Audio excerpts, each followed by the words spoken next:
Make your vote count in the campaign to restore, preserve, and revitalize Colvin Run Mill.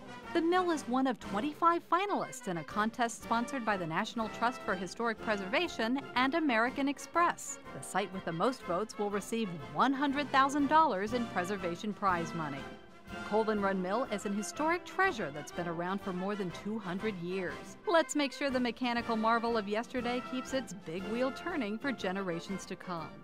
So visit partnersinpreservation.com, link up, and cast your vote for Colvin Run Mill. Vote daily, share often.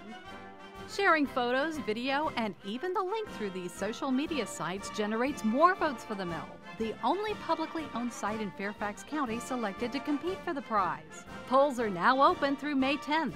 Our goal is 1 million votes for Colvin Run Mill. So join the Million Vote movement and keep the big wheel turning for the next 200 years.